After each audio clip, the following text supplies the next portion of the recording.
کا انتظامیہ خصوصاً الحاج خواجہ معید الدین ایڈوکیٹ صاحب قابل مبارکباد ہے جس نے عظیم الشان جلسے شب برات کا انعقاد کیا اور آل رسول کو دعوت دی۔ اب میں الحاج محمد خواجہ معید الدین صاحب متولی بانی مسجد حاضہ سے منتظر ہوں کہ وہ حضرت شدہ کی دلپوشی فرمائیں۔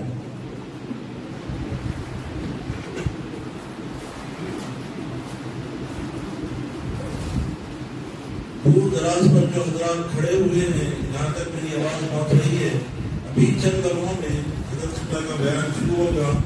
آپ حضرات سے گزارش کی جاتی ہے کہ وہ مسجد کے اندرونی حصے میں تشریف لائیں۔ اللہم صلی علی محمد وعلی آلہ۔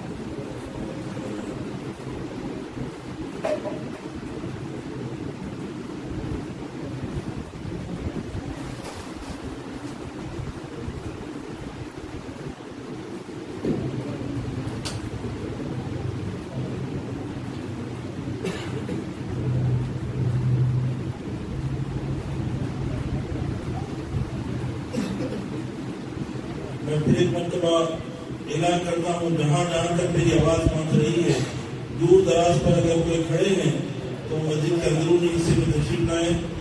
مہمان خصوصی کا بیان شروع ہوا چاہتا ہے۔ اب میں بلا کوئی تاخیر میدان خطابت کے شیخ ثواب، پیر طریقت، رہبر شریعت، آل رسول، شہزادہ غوث العظم حضرت العلامہ مولانا سید شاہ مشتبہ حسین صاحب کا برادر سجادہ نشین آستانہ جلالیہ و آستانہ خادیہ سے میں ملتمس ہوں کہ وہ ہمیں مخاطب فرمائیں۔ الحمدللہ رب العالمین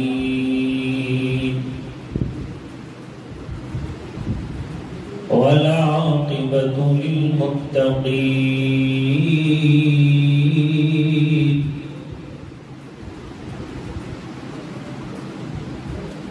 والصلاة والسلام على سيد الأنبياء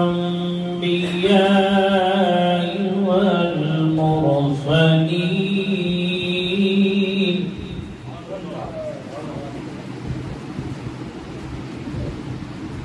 وعلى آله الطيبين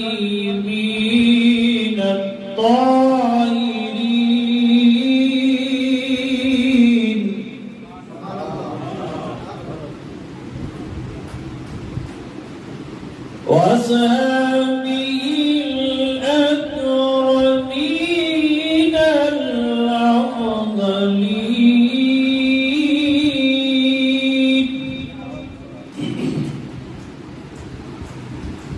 ومن أحبهم وتبعهم بإحسان إلى يوم الدين أجمعين.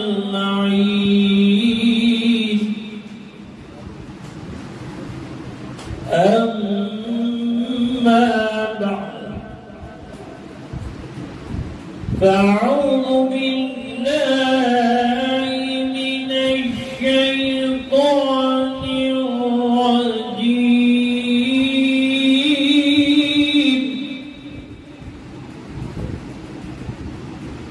بسم الله الرحمن الرحيم.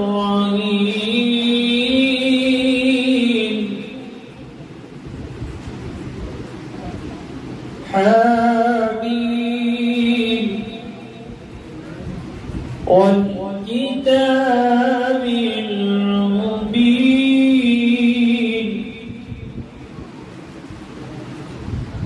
إنا أنزلناه في ليلة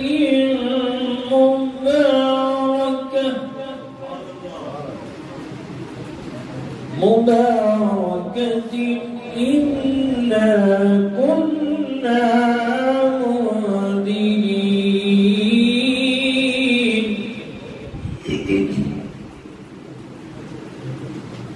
فيها يفرق كل أمر حكيم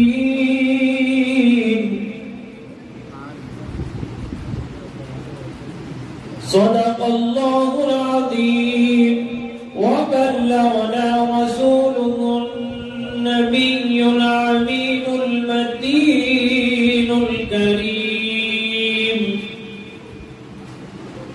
ونحن على ذلك لمن الشاهدين والشاكرين والحمد لله رب العالمين. ایک یہ جہاں ایک وہ جہاں، ایک یہ جہاں ایک وہ جہاں، ان دو جہاں کے درمیان. ایک یہ جہاں ایک وہ جہاں، ان دو جہاں کے درمیان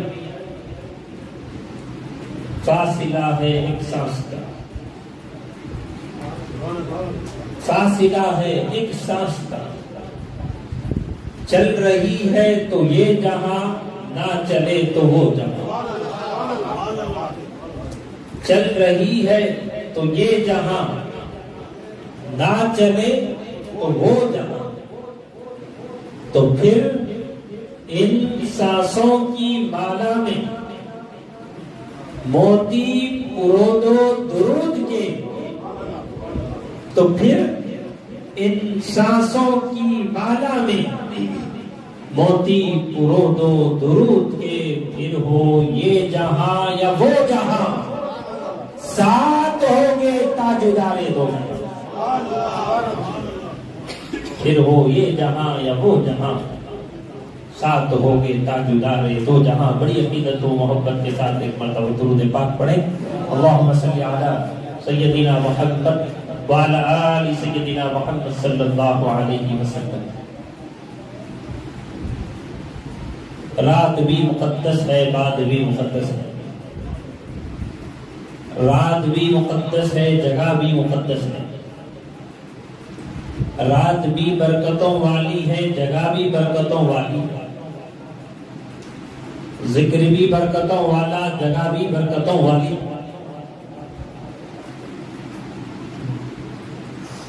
ہم مقدس رات میں، برکتوں والی رات میں، برکتوں والے گھر میں بیٹھ کر برکتوں والا ذکر سن رہے ہیں اور کر رہے ہیں. اللہ سبحانہ و تعالی ہمارے اس جمع ہونے کو اپنی بارگاہ میں قبول فرمائے.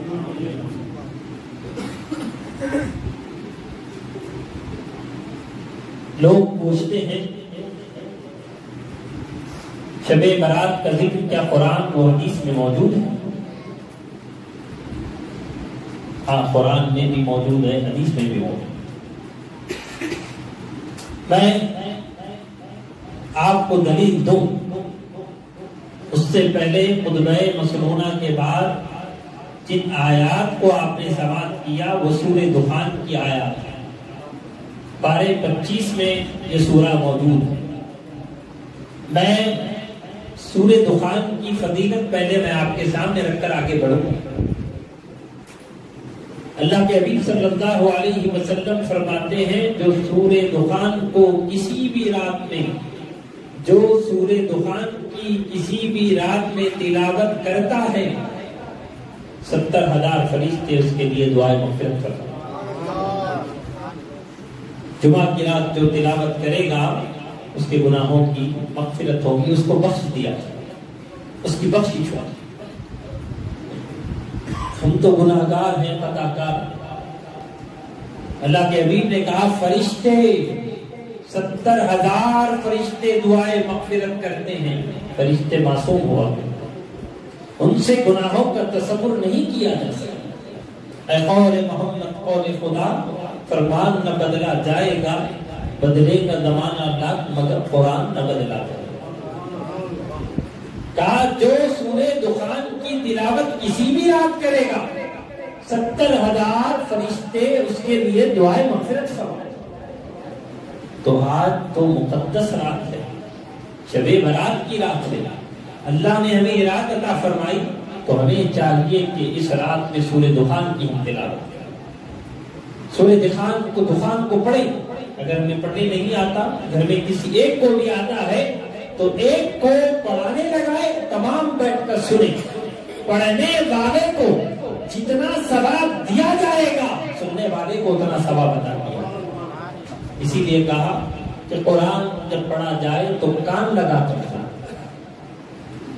قرآن پڑھا جائے تو کان لگا کر سنو۔ مطلب کیا؟ غور سے سنو، پوری ادب و احترام کے ساتھ سنو، پوری توجہ کے ساتھ سنو۔ جب تم ادب و احترام کے ساتھ، پوری توجہ کے ساتھ قرآن کو سماعت کرو گے تو رب تعالیٰ پڑھنے والے کو جتنا ثواب عطا کرے گا، سننے والے کو بھی اتنا عطا۔ تو عزیزان گرامی فرمائیں، شاعر نے کہا مبارک ہو مومنو آئی شب برات، بنتی خدا کی رحمت چھائی شب برات، کرتے رہے تلاوت عبادت تمام رات، خود مصطفیٰ نے ایسی بنائی شب برات۔ قرآن کی تلاوت کرنی چاہیے جس طریقے سے کرنے کا حق۔ تو عزیزان گرامی فرمائیں، خطبہ مسنونہ کے بعد جس مقدس آیات کی تلاوت میں نے فرمائی، آمین، یہ حروف مقطعات، حضرت جبرائیل حروف مقطعات دے کر اللہ کے حبیب صلی اللہ علیہ وسلم کی بارگاہ میں حاضر ہوئے۔ سرکار صلی اللہ علیہ وسلم نے پوچھا جبرائیل حروف مقطعات کا معنی کیا ہے؟ اس کے معنی کیا ہے؟ جبرائیل نے کہا آقا میں نہیں جانتا۔ علماء کرام نے لکھا ہے حروف مقطعات کا معنی کوئی نہیں جانتا، کوئی نہیں جانتا، نازل کرنے والا رب جانتا ہے، جس کے سینے پہ نازل ہوا مصطفیٰ رب جانتا ہے، مصطفیٰ جانتے ہیں، ان کے علاوہ کوئی نہیں جانتا۔ وَالْكِتَابِ الْمُبِينِ، فرمایا حق کو واضح کرنے والی کتاب کی قسم، اِنَّا أَنزَلْنَاهُ فِي لَيْلَةٍ مُبَارَكَةٍ، بے شک ہم نے اس کتاب کو ایک بابرکت رات میں نازل فرمایا۔ لیلۃ مبارکہ سے مراد مفسرین نے لکھا یہ شب برات کی، شب برات کی رات۔ اِنَّا كُنَّا مُنذِرِينَ، یہ ہماری شان ہے کہ ہم بروقت خبردار کر دیا کرتے، یعنی مصائب و آلام سے بروقت آگاہ کر دیا کرتے ہیں، تاکہ کوئی بچنا چاہتا ہے تو وہ اپنا بچاؤ کرے، اپنے آپ کو بچاؤ۔ فیہا یفرق کل امر حکیم، ہر اہم کام کا فیصلہ اس رات میں کیا جاتا ہے۔ بات غور طلب، ہر اہم کام کا فیصلہ اس رات میں ہوتا ہے، تو یہ اس بات کی دلیل ہے کہ یہ رات عام نہیں ہے، خاص رات ہے۔ یہ رات شب بیداری کی رات ہے، یہ رات سحر خیزی کی رات ہے، یہ رات رحمتیں لوٹنے کی رات ہے، یہ رات زندگی میں برکت حاصل کرنے کی رات ہے، یہ رات مصیبتوں سے چھٹکارا پانے کی رات ہے، مصیبتوں سے چھٹکارا حاصل کرنے کی رات۔ تو خدا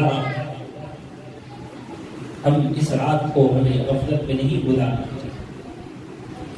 آتش بازی میں مشغول رہ کر نہیں گزارنا، اللہ کے گھر میں رہ کر اللہ کی عبادت کرتے ہوئے، استغفار کی کثرت کرتے ہوئے، درود پاک پڑھتے ہوئے، قرآن کی تلاوت کرتے ہوئے، نوافل کا اہتمام کرتے ہوئے، اللہ کے گھر میں رہ کر اللہ کو راضی کرتے ہوئے اس رات کو بسر کریں، اس رات کو گزاریں، اللہ راضی ہو جائے۔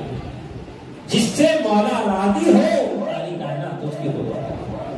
اگر کوئی اس رات کو غفلت میں گزارتا ہے جو غفلت میں اس رات کو بسر کیا اس نے اپنی ذات پر خود ظلم کیا۔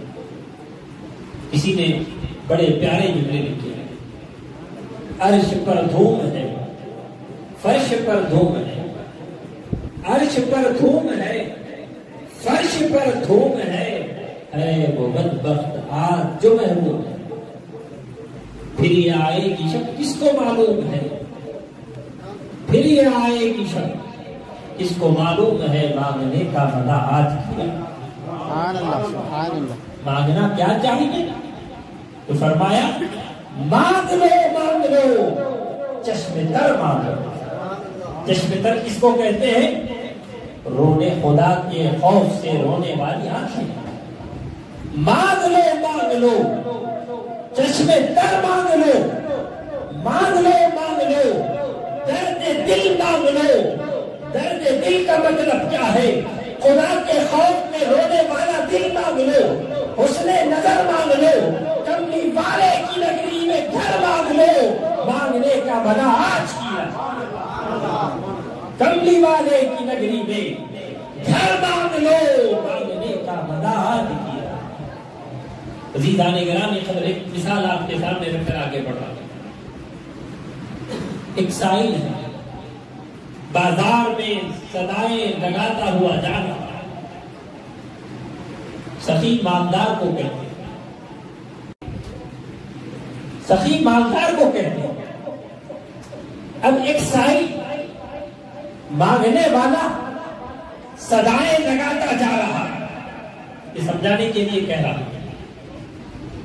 ہے کوئی سخی جو مجھے کپڑا پہنا ہے کوئی سخی جو مجھے کھانا کھلائے، ہے کوئی سخی جو میری دل کی مرادوں کو پورا کرے۔ صدا لگا رہا، اب سخی کی مرضی وہ اس کی بات کو پورا کرے یا نہ کرے، اس کو کھانا دے یا نہ دے، پانی دے یا نہ دے، دل کی مراد پوری کرے یا نہ کرے، وہ سخی کی مرضی ہے۔ لیکن آج کی جو رات ہے، شب برات کی رات ہے، جو سخیوں کا سخی ہے، جو بادشاہوں کا بادشاہ ہے، جو ساری کائنات کا پالنہار ہے، وہ آج کی شب صدائیں بلند کر رہا ہے کوئی مانگنے والا جس کو ہم عطا کریں۔ اگر ہمیں مانگنا چاہیے یا محروم رہنا چاہیے؟ ہمیں مانگنا چاہیے۔ علماء کرام نے لکھا ہے کہ وقت کے دو حصے ہیں، ایک دن ہے ایک رات۔ اب سوال پیدا ہوتا ہے دن افضل ہے یا رات افضل ہے؟ ہفتے میں 7 دن ہوا کرتے، 7 دنوں کے اندر ایک دن ایسا ہے جس کے اندر ایک قبولیت کی گھڑی رکھی گئی ہے، ایک لمحہ ایسا ہے جس میں قبولیت کی گھڑی رکھی ہے، وہ دن جمعہ کا دن۔ جمعہ کے دن کے اندر ایک ایسا لمحہ آتا ہے، بندہ دعا کرتا ہے تو اس کی دعا قبول ہو۔ 7 دنوں میں یہ ایک دن ہے جس میں قبولیت کی گھڑی رکھی گئی ہے، لیکن راتوں میں ہر رات کے اندر قبولیت کی گھڑی ہے۔ کوئی ایسی رات نہیں ملے گی جس کے اندر قبولیت کی گھڑی نہ ہو۔ ہر رات کے اندر قبولیت کی گھڑی رکھی گئی ہے، تو پھر آپ بتائیں دن افضل ہے یا رات افضل؟ 7 دنوں میں ایک دن جس کے اندر قبولیت کی گھڑی رکھی گئی ہے، لیکن راتوں میں ایسی کوئی رات نہیں ملے گی جس کے اندر قبولیت کی گھڑی نہ ہو۔ ہر رات کے آخری حصے میں اللہ سبحانہ و تعالیٰ اپنی شان کے مطابق آسمانی دنیا پر نزول اجلال فرماتا ہے۔ آخری حصے میں رات کے صدائے رحمت بلند ہوتی ہے، ہائے لہو طلبگار جسے میں بخش دوں؟ ہے کوئی مغفرت کا طلبگار جس کی میں مغفرت کر دوں؟ ہے کوئی مانگنے والا جس کو میں عطا کروں؟ رب تعالیٰ گناہگاروں کو بلاتا ہے تاکہ اسے عطا کیا جائے، وہ محروم نہ رہے۔ تو گناہگار سوئے ہوئے ہیں، وہ اٹھ کر نہیں آتے، سوئے ہوئے ہیں۔ کون آتے ہیں اٹھ کر؟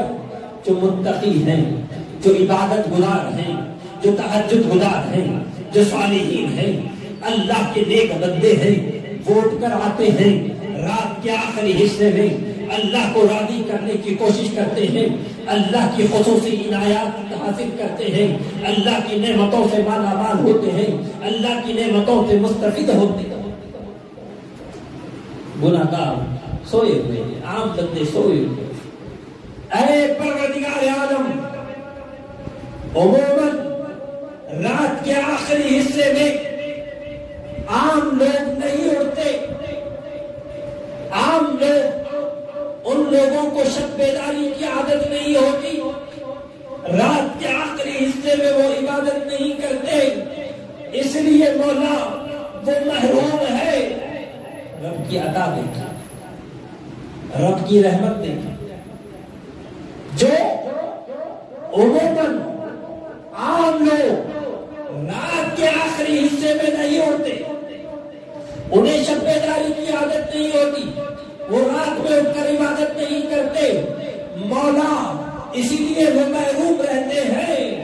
اللہ کی رحمت دیکھے، اس کی عطا دیکھے، کرم بالائے کرم دیکھے، اسی لیے اس نے ایسی رات رکھی ہے، اور اس رات میں رات کے آخری حصے میں صدائیں بلند نہیں ہوگی، بلکہ ادھر سورج ڈوبے گا، ادھر رحمت کی صدائیں بلند ہوگی۔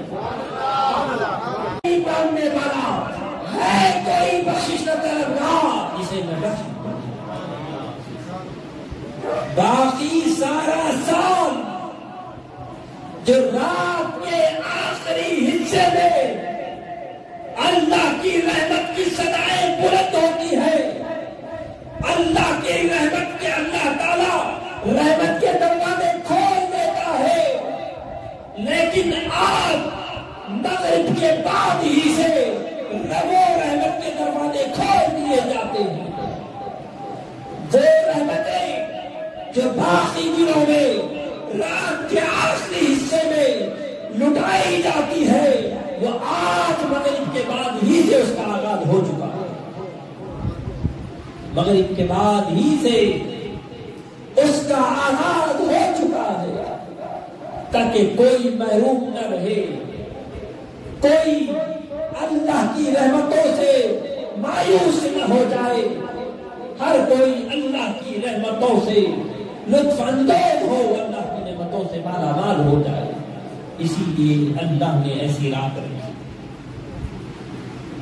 تو عزیزان گرامی کرنا، اس کا بھرپور ہمیں فائدہ اٹھانا ہے۔ کچھ لوگ ہیں جن کی آج ہم اپنی زندگی کا جائزہ لیں،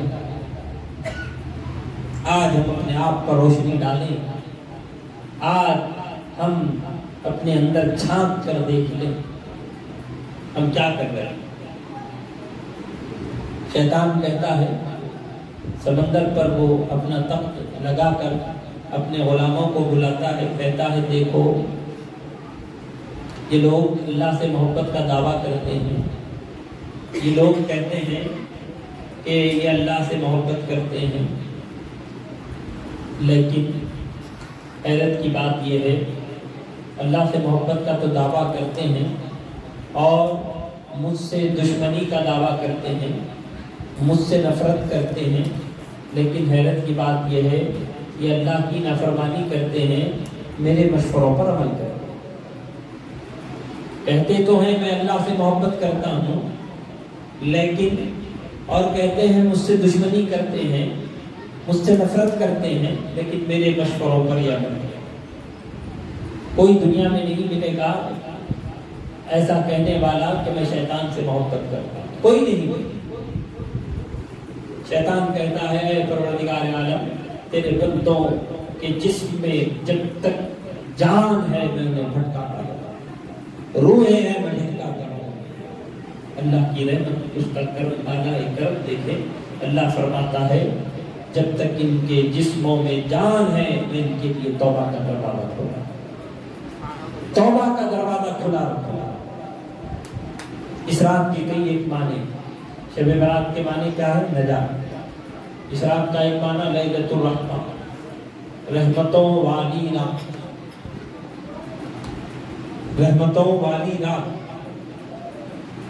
اس رات رحمت کے 300 دروازے کھول دیے ہیں۔ رحمت ہی کافی ہے، رحمت کا ایک قطرہ ہی کافی ہے، لیکن حدیث پاک ہے اس رات رحمت کے 300 دروازے کھول دیے جاتے ہیں۔ بات غور طلب ہے، جب رحمت کے 300 دروازے کھول دیے جائیں، رحمت کے 300 دروازے کھول دیے جاتے ہیں، اس کا مطلب کیا ہے؟ اس کا مطلب یہ ہے اس رات رحمت کی بارش نہیں ہوتی، بلکہ اس رات صرف رحمت نازل نہیں ہوتی، بلکہ اس رات رحمت کی موصلادار بارش نازل ہوتی۔ بارش کے بھی کئی ایک نام ہے، بوند آبادی کچھ اور ہے، رم جھم کچھ اور ہے، موصلادار کچھ اور ہے۔ یہ نہیں فرمایا کہ شعبان کی رات رحمت کی بارش ہوتی ہے، بلکہ فرمایا شعبان کی رات موصلادار بارش ہوگی۔ جب موصلادار بارش ہو، بندہ اپنے دامن کو پھیلائے تو کیا وہ محروم رہے گا؟ تو ہمیں دامن کو پھیلانا چاہیے، اللہ سے لو لگانا چاہیے، اپنے گناہوں پر نادم ہونا چاہیے، سچے دل سے اللہ کی بارگاہ میں توبہ کرنا چاہیے، استغفار کرنا چاہیے۔ جتنا اللہ سے مانگو گے اللہ خوش ہوگا، عطا بھی کرے گا، وہ محروم نہیں لوٹائے گا، محروم نہیں لوٹائے گا۔ اس رات کا ایک معنی لیلۃ السبت یعنی دستاویز، ہمیں جو اگلے سال جو ہمارے ساتھ جو معاملات ہونے والے ہیں، اگلے سال جس معاملات سے ہمیں گزرنا ہے، اس کا تمام چیزیں تقدیر کا وہ نوشتہ متعین ڈیوٹی پر فرشتوں کو عطا کیا ہے۔ تقدیر کے فیصلے ہوتے ہیں، تقدیر کے فیصلے جب ہو رہے ہیں تو کیا ہمیں غفلت میں رات کو گزارنا چاہیے؟ ہرگز نہیں۔ آپ کسی کے گھر جاتے ہیں تو اپنی طاقت کے مطابق مہمان نوازی کرتا۔ آج ہم جس کے گھر میں آئے ہیں وہ ایسی عظیم ہستی کے گھر میں آئے ہیں جو خالق کائنات ہے، جس کے خزانوں میں کوئی کمی نہیں۔ تو ہم اس یقین کے ساتھ بیٹھے، ہم یہاں آئے ہیں، آنے کی توفیق بھی اسی نے بخشی، اس کی توفیق سے آئے ہیں، تو ہم یہاں سے محروم نہیں جائیں، وہ ضرور ہمیں عطا کرے گا، ضرور ہم پر کرم فرمائے گا۔ تو اس یقین کے ساتھ ہمیں بیٹھنا ہے۔ تو عزیزان گرامی قدر، آپ غور کرتے چلیں، اس رات کو شب توبہ بھی کہا، یہ توبہ کی رات۔ صحابہ کرام سے اللہ کے نبی صلی اللہ علیہ وسلم نے پوچھا، جنگ کا موقع تھا، ایک بچہ گم ہو گیا، ماں اپنے بچے کو تلاش کرے، ماں اپنے بچے کو تلاش کر رہی ہے، دیوانوں کی طرح تلاش کر۔ سرکار صلی اللہ علیہ وسلم نے صحابہ سے پوچھا، اے صحابہ، کیا اس کی محبت کا اندازہ لگا سکتے ہیں؟ ماں کی محبت کا اندازہ لگا سکتے ہیں؟ صحابہ نے کہا، یا رسول اللہ، ماں کی محبت کو نہیں توڑا جا سکتا، ماں کی محبت کا اندازہ نہیں لگا۔ تو اللہ کے حبیب صلی اللہ علیہ وسلم فرماتے ہیں، سنو، میرا رب اپنے بندوں سے اس سے بڑھ کر محبت کرتا ہے۔ ماں کو اگر بچہ مل جائے، جو ماں اپنے بچے کو دیوانے کی طرح تلاش کر رہی ہے، پھر آقا فرماتے ہیں اے میرے صحابہ سنو، کیا اس کا بچہ اسے مل جائے تو کیا ماں اس کو آگ میں داخل کرنا پسند کرے گی؟ صحابہ کہتے ہیں آقا ماں اس بات کو پسند نہیں کرتی کہ اس کا بچہ آگ میں داخل ہو جائے، تو اللہ کے حبیب فرماتے ہیں سنو، میرا رب اپنے بندوں سے اس سے بھی بڑھ کر محبت کرتا ہے، وہ نہیں چاہتا کہ اس کے بندے جہنم میں جائیں۔ باقی تعظیم ماں باپ کا واقعہ مشہور ہے، القمہ رضی اللہ تعالیٰ، یہ صحابی رسول ہے، صحابی کسی عمل سے نہیں بنتا، نبی کی مدد سے بنتا۔ صحابی اسے کہتے ہیں جس نے ایمان کی حالت میں مصطفیٰ کا دیدار کیا۔ صحابی کے مقام میں، صحابی کے برابر، ان کے برابر کوئی نہیں آ سکتا، نہ کوئی ولی آ سکتا ہے، نہ کوئی غوث آ سکتا ہے، نہ کوئی قطب آ سکتا ہے۔ جس نے حالت ایمان کی حالت میں آقا کا دیدار کیا وہ صحابی، القمہ صحابی رسول ہے۔ آخری وقت کلمہ جاری نہیں ہو رہا، حضور صلی اللہ علیہ وسلم کی خدمت میں حاضر ہے، سارا واقعہ سنایا۔ سرکار نے پوچھا ماں باپ میں سے کوئی زندہ ہے؟ پتا چلا کہ ماں زندہ ہے۔ ماں سے کہا کہ تمہارے ساتھ القمہ کا رویہ کیسا؟ انہوں نے جواب دیا ٹھیک نہیں۔ واقعہ مشہور ہے، اختصار کے ساتھ کہہ کر آگے بڑھا تو کہا کہ اب جب تک تم معاف نہیں کرو گی تو کلمہ جاری نہیں ہوگا۔ کہا کہ میں معاف نہیں کروں، کہا معاف نہیں کروں گی تو جلا دیا جائے، لکڑیاں رکھ کر جلا دیا جائے۔ اتنا سننا تھا، ماں کہتی ہے کہ میں معاف نہیں کروں گی تو جلا دیا جائے گا، آگ لگا دی جائے گی۔ ابھی میں نے کہا ماں یہ نہیں چاہتی کہ اس کا بچہ آگ میں داخل ہو۔ القمہ رضی اللہ تعالیٰ عنہ کی ماں نے کہا آقا میں آپ کو گواہ بناتی ہوں، گواہ رکھ کر میں کہتی ہوں میں نے اپنے بچے کو معاف کر دیا۔ ادھر ماں کا کہنا تھا، القمہ کی زبان سے کلمہ جانا، تو ماں کی عظمت، ماں کا مقام مرتبہ اس سے معلوم ہے۔ تو اللہ کے حبیب فرماتے ہیں اس سے بھی بڑھ کر اللہ اپنے بندوں سے محبت کرتا ہے، وہ اس بات کو پسند نہیں کرتا کہ اس کے بندے جہنم میں جائیں۔ اسی لیے رب تعالیٰ ایسی راتیں عطا کرتا ہے۔ یہ ایسی رات ہے، اس رات میں کئی ایک دوزخیوں کو دوزخ سے آزادی مل جائے۔ اللہ کے بھی فرماتے ہیں شعبان کی 15ویں رات قبیلہ بنو کلب کی بکریوں کے بالوں کی تعداد سے بڑھ کر گناہگاروں کو بخش دیا۔ بعض لوگ اپنے آپ کو اہل حدیث کہتے ہیں شب برات کے تعلق سے صحیح حدیث موجود نہیں ہے،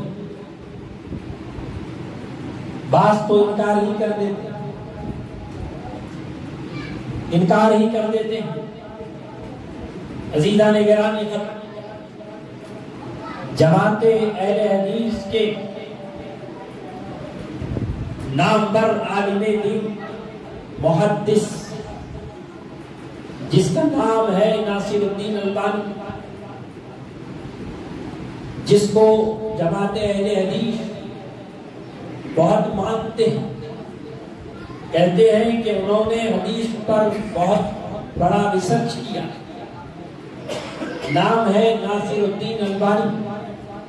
ناصر الدین البانی کی کتاب سلسلۃ الاحادیث الصحیحہ، اس کتاب کے اندر انہوں نے لکھا ہے ھذا حدیث صحیح، اس حدیث کو نقل کر کے لکھا ہے ھذا حدیث صحیح، یہ حدیث صحیح ہے، شب برات کی رات اللہ تعالیٰ گناہگاروں کی بخشش فرمائے۔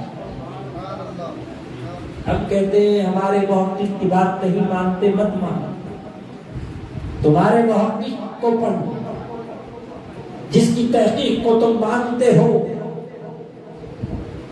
ناصر الدین البانی لکھتے ہیں یہ حدیث صحیح ہے، شب برات کی رات اللہ تعالیٰ گناہگاروں کی بخشش فرمائے۔ تو عزیزان گرامی، جیسا کہ میں نے کہا یہ توبہ کی رات، گناہ کر کے بندہ گناہوں کو بھول جاتا ہے۔ گناہ کی بھی دو قسم، ایک وہ کہ گناہ کر کے بندہ بھول جاتا ہے، اس کا رویہ کیا ہوتا ہے، گناہ کیا بھول گئے، گناہ کیا کیا اسے یاد نہیں، گناہ کر کے بھول جانا، معافی طلب نہیں کرنا، گناہ کر کے بھول جانے سے گناہ معاف نہیں ہوتا، یہ بھی بات یاد رکھیں، کیونکہ قرآن کہتا ہے فَمَنْ يَعْمَلْ مِثْقَالَ ذَرَّةٍ خَيْرًا يَرَهُ، قیامت کے دن چھوٹا سا چھوٹا عمل بھی سامنے آ جائے، چھوٹا گناہ بھی سامنے آ جائے، گناہ کر کے بھولے گا نہیں چلے گا، گناہ جب ہو جائے معافی طلب کرے، بندے سے گناہ ہو معافی طلب کرے تو اللہ اس کے گناہوں کی مغفرت بھی فرماتا ہے۔ معافی گناہ کیا معافی نہیں مانگی تو اس نے شیطانی عمل کو اپنایا، شیطان نے بھی گناہ کیا لیکن معافی نہیں مانگی، جو گناہ کر کے معافی نہ مانگے اس کے دل پر شیطانی رنگ چڑھ گیا۔ ایک یہ ہے، دوسری قسم، ایک قسم تو یہ کہ گناہ کر کے معافی نہ مانگے، دوسری قسم بندے سے گناہ ہو جاتا ہے، جس سے گناہ ہو جاتا ہے وہ فوراً اللہ سے معافی کرے، اے مولا مجھے معاف کر۔ جو گناہ کر کے معافی طلب نہ کرے اس نے شیطانی عمل کو اپنا لیا، جو گناہ کر کے معافی طلب کرے اس کے تعلق سے اللہ کے حبیب فرماتے ہیں التائب من الذنب کمن لا ذنب له، جس نے توبہ کیا وہ ایسا ہے کہ اس نے گناہ کیا۔ آج میرے سامنے کئی ایک عمر کے لوگ بیٹھے ہوئے ہیں، کسی کی 25 سال، کسی کی 30 سال، کسی کی 35 سال، کسی کی 40 سال، کسی کی 60 سال، زندگی کا ایک عرصہ گزار چکے، ایک عرصہ گزار چکے۔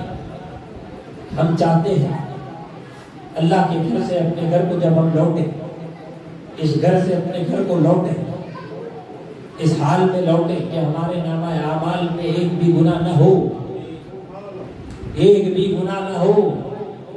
تو اس حدیث کو دل کے کانوں سے سماعت کریں۔ سرکار فرماتے ہیں التائب من الذنب کمن لا ذنب له، جس نے توبہ کیا وہ ایسا ہے کہ وہ گناہ کیا نہیں، سچے دل سے توبہ کرے گا مولا معاف فرما۔ میں دو باتیں کہہ کر اپنی بات کو سمیٹ رکھا ہوں۔ جس نے توبہ کیا گناہ کرنے کے بعد اس نے گناہ کیا اور گناہ کرنے کے بعد توبہ کرتا ہے تو رب تعالیٰ اس کے گناہوں کی مغفرت فرماتا ہے۔ ہمارے درمیان میران صاحب بھی موجود، یہ بھی بڑی متحرک شخصیت ہے۔ آپ دیکھیں یہ بھی جانتے ہیں، قطب الرحمن صاحب قبلہ بھی جانتے ہیں، توبہ گناہ کیا تھا، توبہ کی، اللہ نے اس کی توبہ کو قبول کر لیا، گناہوں کو معاف کر لیا۔ گناہوں کو معاف کرنا یہ اس کا بڑا فضل، گناہ کو معاف کرنا یہ اس کا بڑا فضل۔ بھی بڑا فضل یہ ہے صرف گناہ معاف نہیں کرنا بلکہ توبہ جو کرتے ہیں ان کے گناہوں کو رب تعالیٰ نیکیوں میں تبدیل کرتا ہے۔ نعرہ تکبیر، اللہ اکبر، نعرہ رسالت یا رسول اللہ، علماء اہل سنت، توبہ کرتے ہیں، توبہ کریں، گناہوں کو معاف کرنا یہ بڑا فضل، اس سے بھی بڑا فضل یہ گناہوں کو نیکیوں میں رب تبدیل کر دیتا ہے۔ عزیزان گرامی قدر، دو فضیلتیں آپ نے سماعت کی، تیسری فضیلت میں آپ کے سامنے رکھ کر اپنی بات کو سمیٹ رہا ہوں۔ دو فضیلت، ایک یہ بندہ گناہ کیا، توبہ کی، رب نے گناہ کو معاف کیا، صرف گناہ کو معاف نہیں کیا بلکہ گناہوں کو نیکیوں میں تبدیل کیا۔ یہ دونوں بڑی فضیلتیں ہیں، یقیناً یہ بڑی فضیلتیں ہیں۔ اس سے بڑی فضیلت یہ ہے توبہ کرنے سے پہلے بندہ گناہگار تھا، توبہ کرنے سے پہلے بندہ فاسق تھا، فاجر تھا، بدکار تھا، خطاکار تھا، گناہگار تھا، توبہ کیا، ان اللہ یحب التوابین، رب نے اس کو اپنا محبوب بنا، رب نے اسے اپنا محبوب بنا لیا۔ گناہ کو معاف کرنا، گناہ کو نیکیوں میں تبدیل کرنا یقیناً یہ بڑا فضل، اس سے بھی بڑا فضل یہ کہ اللہ اس کو اپنا محبوب بنا دیتا ہے۔ جس کو خدا محبوب بنا لے وہ کتنا عظمت والا ہوگا، کتنا مقام والا ہوگا۔ تو ہم چاہتے ہیں رب تعالیٰ ہمیں اپنا محبوب بنا دے، ہم چاہتے ہیں اپنا پسندیدہ بنا لے، ہم چاہتے ہیں گناہ بھی معاف ہو، گناہ ہمارے نیکیوں میں تبدیل ہو، ہم خدا کے محبوب بن جائیں۔ اللہ نے مقدس رات دی ہے، بہترین موقع دیا ہے، اسے غفلت میں نہ گزاریں، غلط کاموں میں نہ گزاریں، باہر گزارتے ہوئے فضول کام کرتے ہوئے اس رات کو نہ گزاریں، بلکہ عبادت میں اس رات کو گزاریں، تلاوت میں اس رات کو گزاریں، درود پاک پڑھتے ہوئے اس رات کو گزاریں، استغفار کرتے ہوئے اس رات کو گزاریں۔ یقیناً اللہ تعالی ہم پر کرم فرمائے۔ اللہ سے جو بھی مانگیں گے اسی کا وعدہ ہے، اسی کا اعلان ہے، یہ اعلان فجر تک ہوتا ہے۔ بندہ مانگے گا، اللہ کے حبیب فرماتے ہیں جب بھی مانگو یقین کے ساتھ مانگو، کیونکہ جس ذات سے ہم مانگ رہے ہیں وہ ایسی ذات ہے ناممکن کو ممکن بنانے والی، ناممکن کو ممکن بنانے والی ذات ہے۔ سرکار فرماتے ہیں جب بھی اللہ کی بارگاہ میں مانگو کامل یقین سے مانگو، یقیناً ملے گا، ضرور اللہ عطا